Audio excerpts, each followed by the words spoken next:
ब्रेकनंतर बातमी वर्ध्यातून आहे। वर्ध्यातील जिल्हा परिषद शाळेत रानभाजी महोत्सव पार पडले। विविध रानभाज्यांचं अनोखं प्रदर्शन यावेळेस पाहायला मिळाले। ग्रामस्थांचा महोत्सवात उत्स्फूर्त प्रतिसाद पाहायला मिळाला। याचा आढावा घेतलाय लोकशाही मराठीचे प्रतिनिधी सचिन पोफरी यांनी। पाहूयात। वर्ध्याच्या रसुलाबाद येथील जिल्हा परिषद शाळेमध्ये रानभाजी महोत्सवाचं आयोजन करण्यात आलेलं आहे। नेमकं पावसाळ्यामध्ये उगवणाऱ्या या ज्या रानभाज्या आहे या विविध औषधी गुणाने गुणधर्म असलेले हे रानभाज्या आहे। एकंदरीत विद्यार्थ्यांना आणि येथील नागरिकांना याचा जो गुणधर्म आहे याचा जो फायदा आहे तो कळावा यासाठी या रानभाजी महोत्सवाचं आयोजन करण्यात आलेलं आहे। आपल्यासोबत काही नागरिक आहेत, स्वतः शिक्षक सुद्धा आहेत। ताई, काय सांगाल कशा पद्धतीचं हे आयोजन आहे? आज तर आपण पाहतोय की दिवसेंदिवस फास्ट फूड, जंक फूड जास्त प्रमाणात होत आहे, जे शरीरासाठी अपायकारक आहे, घातक आहे, मुलांना आहे, मोठ्यांना पण आहे।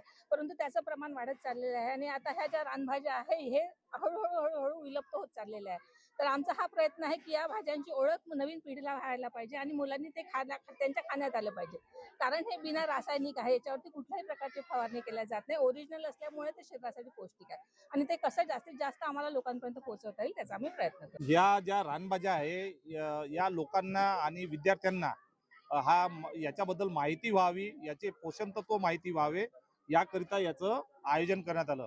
आणि आमची शासनाला ही विनंती आहे की या रानभाज्याचं जे आहे पुनर्वसन म्हणा किंवा याच्यावर तणनाशक फवारणी होते, बाकीचंही होते आणि शेतकऱ्यांना पण विनंती आहे की याची जपवणूक झाली पाहिजे, तर समोर आपल्याला ह्या रानभाज्या आवश्यक खायला मिळतील। सचिन पोफरी, लोकशाही मराठी, वर्धा। आमिर खानला मिळालेल्या कथित धमकी प्रकरणी मुंबई गुन्हे शाखेकडून चौकशी करण्यात आली आहे। गुन्हे शाखा आणि सायबर सेलकडून व्हायरल फेसबुक पोस्ट आणि ऑडिओ क्लिपच्या सत्यतेची तांत्रिक खरंतर तपासणी सुरू आहे। खबरदारीचा उपाय म्हणून मुंबई पोलिसांकडून वांद्रे येथील आमिर खानच्या निवासस्थानाचा सुरक्षा व्यवस्थेचा आढावा देखील घेण्यात आला।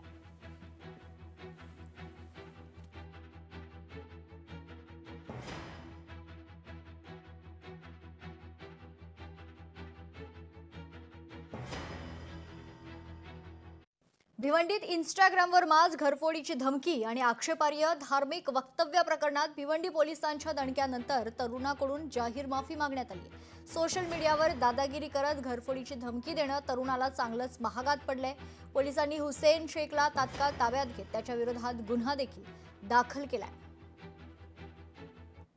त्याने हिंदू धर्मियांच्या भावना दुखावतील अशी शिवीगाळ केली आणि दोन धर्मियांमध्ये तेढ निर्माण होईल असा शिव्यांचा व्हिडिओ त्याने व्हायरल केला आणि तो व्हिडिओ त्याने इंस्टाग्रामला अपलोड केला। ही माहिती मिळतात तात्काळ आमची डीबीचं पथक आणि त्याचा शोध घ्यायला लागला तर तो नारपोलीच्या हद्दीत राहणार आहे। नारपोलीच्या डीबीच्या पथकाशी समन्वय साधून दोघं डीबीच्या पथकांनी त्याला ताब्यात घेतलं आणि पद्मनगरमधून एक इसम राकेश नल्ला याने त्याच्याविषयी तक्रार दिली। त्यामुळे BNS कायदा कलम 196 प्रमाणे त्याच्यावर गुन्हा दाखल केला। त्याला लगेच ताब्यात घेण्यात आलं। त्याला अटक करून आज मान्य कोर्टापुढे हजर करण्यात आलं होतं। भिवंडीमधील हा प्रकार आहे। भिवंडीत इंस्टाग्रामवर घरफोडीची धमकी आणि आक्षेपार्ह धार्मिक वक्तव्यानंतर भिवंडी पोलिसांनी खरं तर या तरुणाला आता अटक केलेली आहे। या तरुणाविरोधात गुन्हा देखील दाखल करण्यात आला। सोशल मीडियावर दादागिरी करत घरफोडीची धमकी देणं या तरुणाला चांगलंच महागात पडलं। पोलिसांनी हुसेन शेखला तात्काळ ताब्यात घेत त्याच्या विरोधात गुन्हा दाखल केला।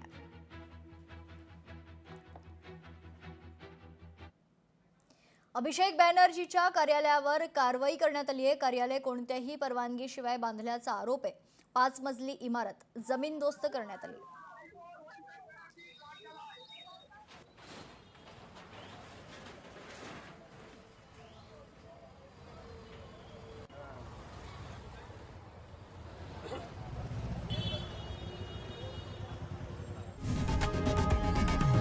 लोकशाही मराठी ऐका, पहा, जागरूक रहा।